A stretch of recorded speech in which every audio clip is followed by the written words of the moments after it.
今日の宿題はどうだった？簡単じゃなかった。難しい問題だった。面白くて楽しかった。つまらなかった。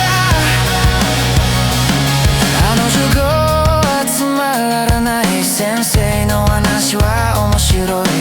テストの問題は簡単だった。でも宿題は簡単じゃなかった。本当に難しかった。昨日のテストはどうだった？今日の宿題はどうだった？簡単じゃなかった。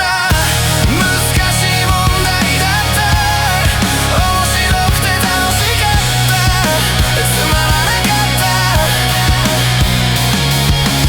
勉強は難しい。でも友達がいる。つまらない日もある。でも大丈夫。毎日楽しい。